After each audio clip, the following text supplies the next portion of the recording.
Hello everyone and welcome back to the Unfortunate Archives. So I am a woman on a mission today. We will achieve two things in this video. First is because I'm always curious about how and why people pick out what book to read at any given moment. Like, how do you deal with the whole so many books, so little time problem?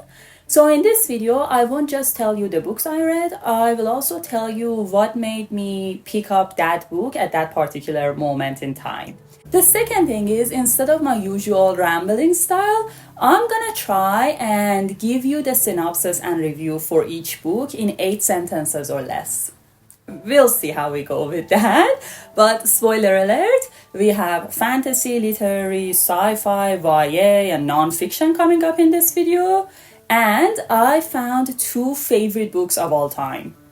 I also read a few books that made me question my sanity. So we're in for a wild ride. Buckle in. This month started right after I finished a video where I read the top 10 books of 2023. So all these books were very intense and fast-paced and had mass appeal, which meant that they weren't weird at all. So at this point, I really wanted a book that felt more atmospheric and slow and strange.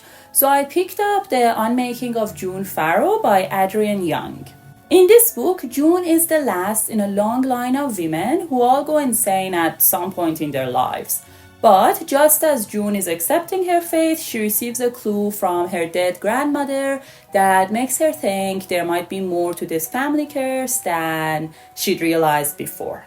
This was part mystery, part love story, part historical fiction.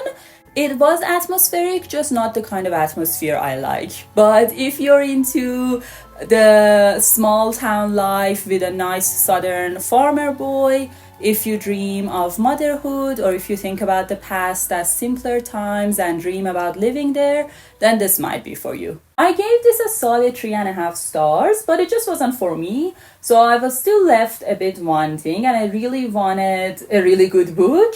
So I decided to pick up Story of Your Life and Others by Ted Chiang. Initially, I came across this book because Leonie from the book Leo picked it as her favorite book of last year, and then I got super excited about it because I saw it's this sci-fi neuroscience-inspired short story collection, and I thought it sounded a bit like The Paper Menagerie, which is one of my favorite books of all time.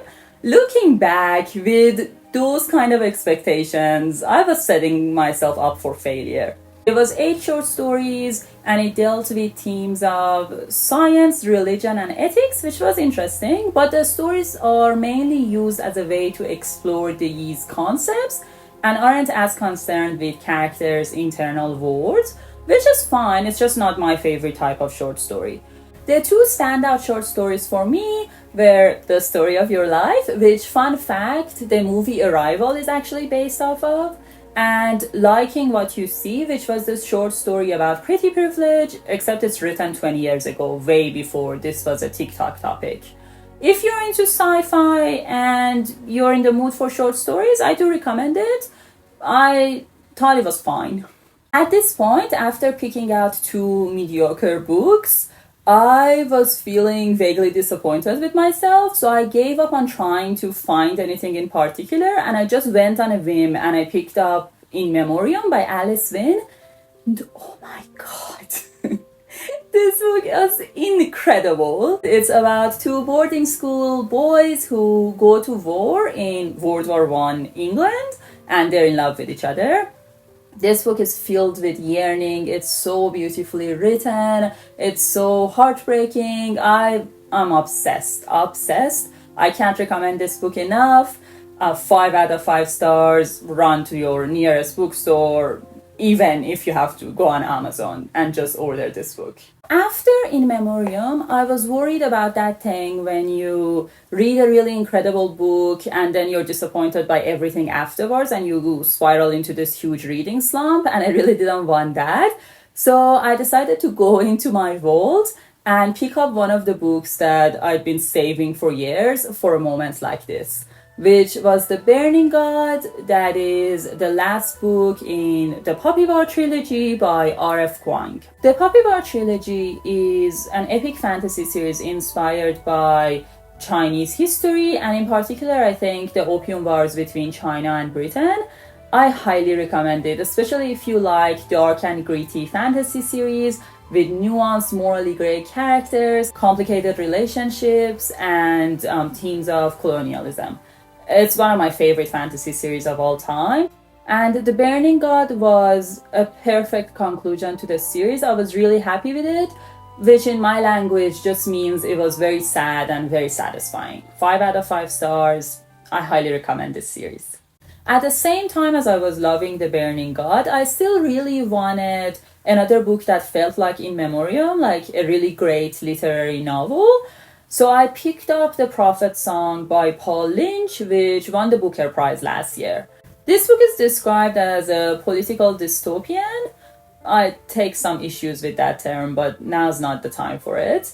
It follows this woman as a totalitarian regime is taking over Ireland, and she's doing whatever she can to keep her family together.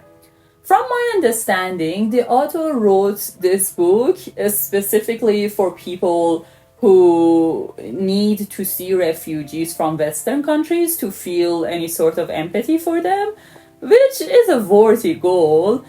It's just, this book is not as illuminating if you grew up in a totalitarian regime or if you already believe refugees are, humans deserving of empathy and respect.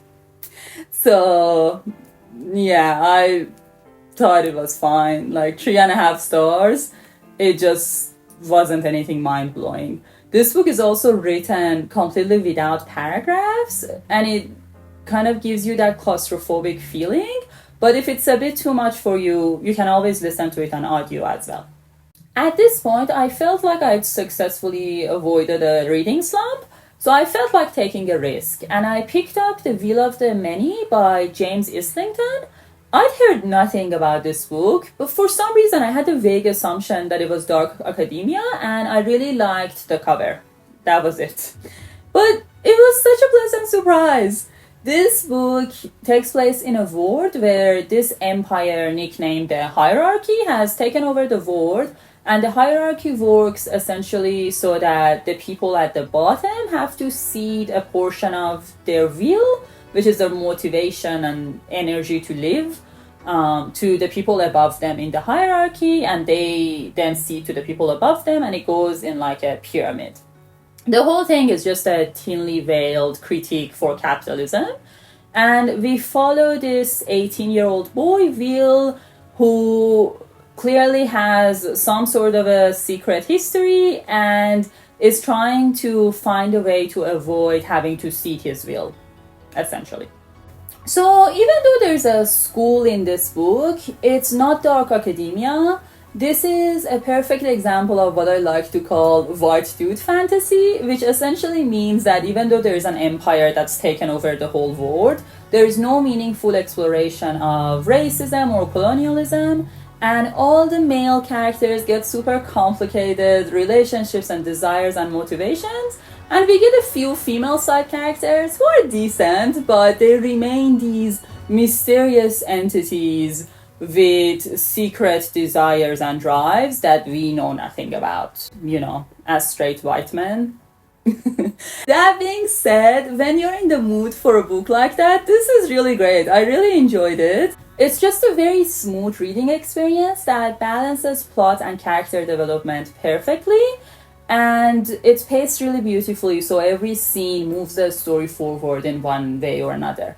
It was a solid 4-star read, and I will 100% continue with the series. To my surprise, this was the book that gave me the biggest book hangover, and I think it was because the main character has this addictive mix of being super smart, but also being kind of genuinely sarcastic and funny. So even though he was a really good person, and I usually hate characters like that, I still really liked him. And in a lot of ways, he had the kind of mix of characteristics that I want for myself. So I found it really hard to take myself out of his head. I just liked being there. It was a good place to be. At this point, I was still so hung up on this character and this story that I couldn't really pick up another plot-driven or character-driven book. So I decided to go with something else that was super atmospheric and vibey, which was The Siren Queen by Mi Wu. This was a very short magical realism novel that followed this queer Chinese American actress in Hollywood in the 20s. Like a lot of books that really emphasize atmosphere, this isn't going to be for every reader, but I absolutely loved it. It was like the darker, weirder, more speculative cousin to Seven Husbands of Evelyn Hugo. I gave it 4.5 stars. I wouldn't mind if it was longer, but it was also really great as it was. Because it was so short, after I finished it, I was still caught up in the world of The Will of the Many. So I really wanted to read something really good. I was stuck between The Familiar by Lee Bordugo and Dark Rise by C.S. Packet, which I'd seen a lot of rave reviews about. But at this point, something else happened. So every few years, I have a sudden revival of my obsession with BBC's Merlin, which is this show that aired like 16 years ago. I don't know why. I don't understand it. I've just come to accept that this is something that I will experience for the rest of my life. So I don't even know what triggered it this time, but I was suddenly looking up fan edits on TikTok and watching old cast interviews and clips of the episodes on YouTube. It wasn't pretty. So I discovered that C.S. Packet had another series called The Captive Prince, and all I knew about it was that it featured a brunette and a blonde dude in love, and that one of them was a prince. So in my mind, I was like, oh, this is perfect. This is gonna be exactly like Merlin. It wasn't. It really, really wasn't. So the first book in this series starts with Prince Damon getting attacked in his bedroom, and he finds out that his brother has betrayed him for the crown. So you'd think he'd get executed, but no. He gets turned into a sex slave, and then they send him as a gift to the prince of their enemy state. And it turns out that Damon killed the princess brother in a war years ago. So now he can't reveal his identity, and he has to bide his time and wait for a chance to escape. It turns out this book is hugely controversial, and no wonder. There isn't a lot of world building in this book, but from what little we see, every country practices some form of sex slavery, and this is just kind of accepted as a thing. So from what I saw, some people really hate this book and consider it super problematic and disgusting, while other people say even though it deals with problematic issues, it handles them with care. I fell more into the first group. This book definitely didn't include slavery to say anything meaningful about it whatsoever. It just included it to be provocative, and it's up to you how you kind of deal with that ethically, but it was also just a bad book. Like, it was just bad.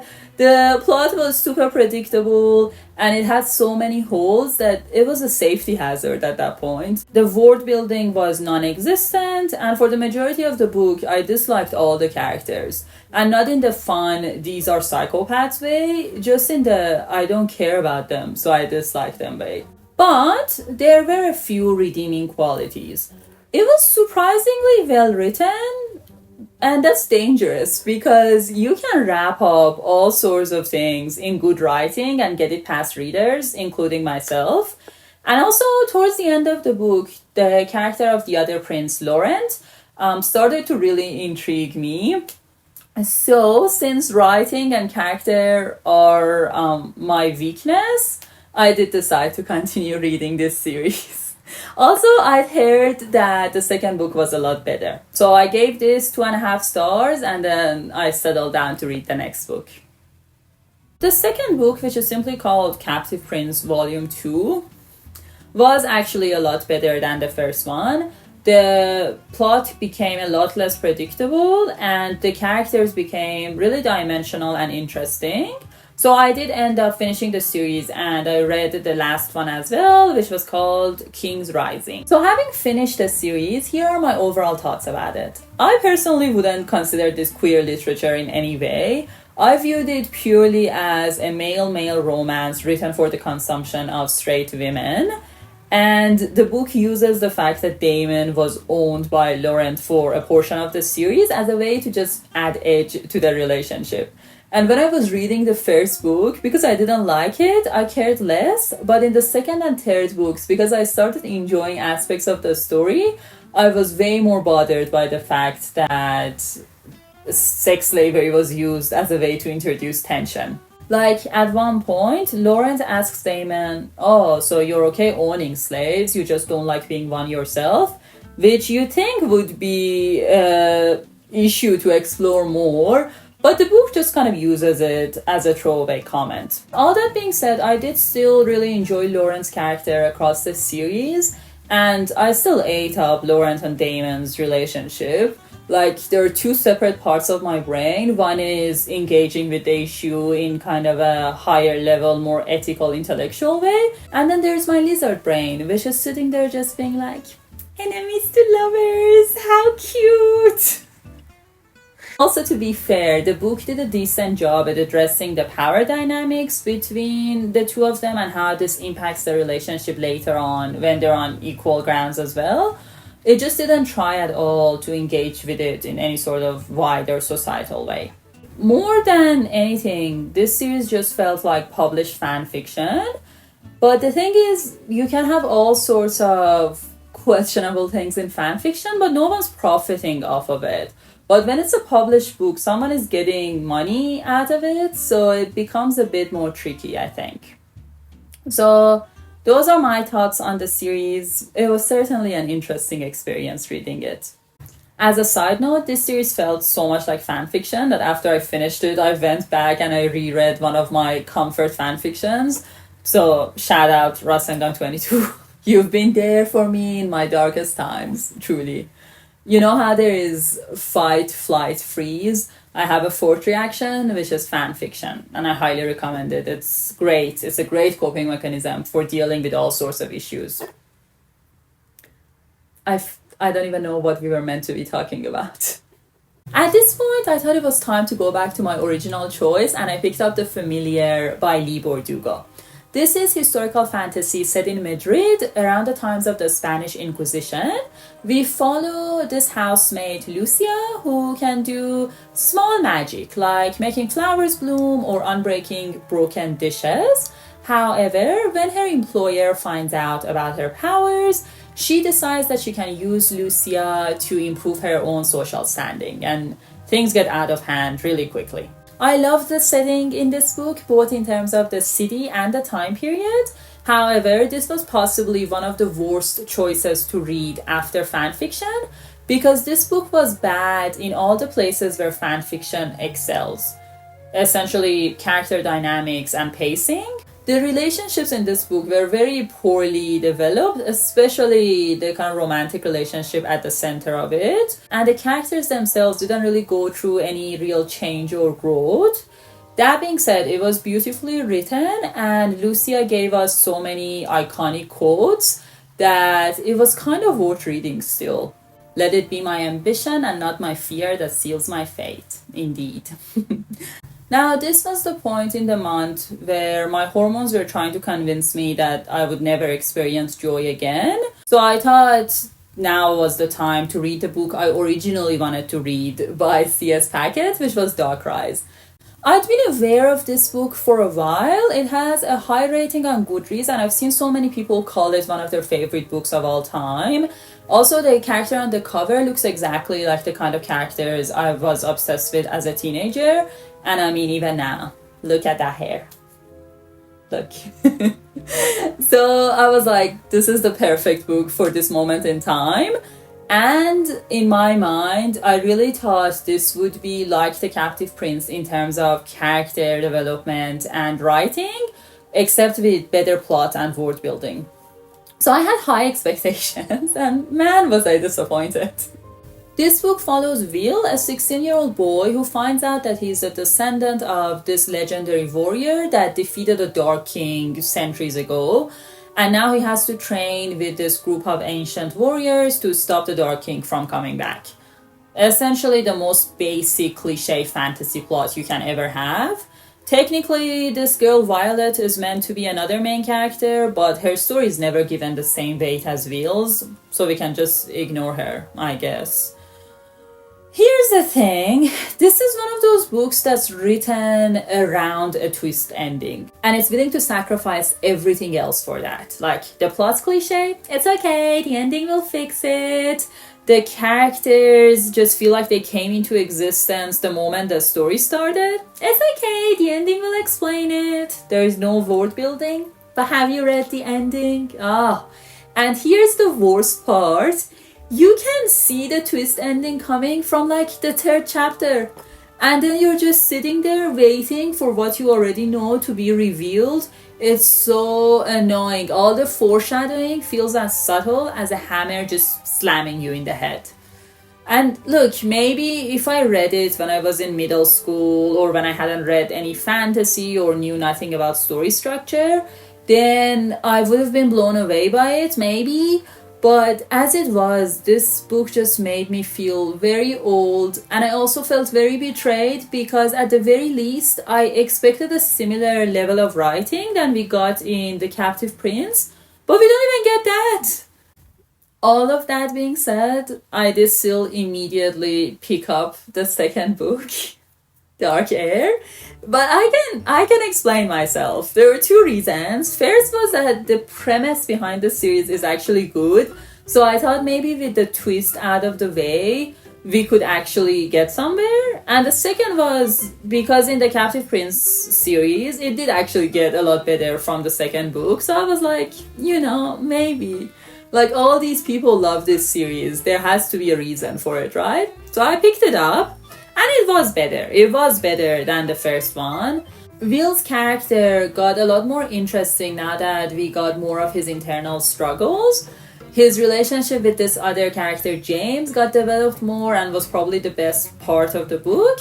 And we got some flashbacks to the Dark King's time, which expanded on the premise a bit more. But every other character was so uninteresting, so bland. I've never seen a female author be this bad at writing female characters. I don't know what's happening, but now I understand why the Captive Prince series had essentially no female characters. Like, I get it now, and that was the right choice. But anyway, that meant that every time we switched the point of view from Will's to another character, I was just, trudging along, waiting until we got back to Will's head. So, optimistically, out of the 500 pages, there was like 200 pages of actually interesting material and 300 pages of me being like... So, despite the fact that there was a cliffhanger at the end, of course, I don't know if I will continue with this series. And we still have a while until it comes out, I think. So this might be the end, and it certainly was a journey. I gave 3 stars to Dark Rise, 3.5 stars to Dark Heir. It was a massive disappointment to me, this series, but I can see how it could be a good starting point for people just starting with fantasy or just starting with more legal characters. Other than that, I don't understand the hype around this series.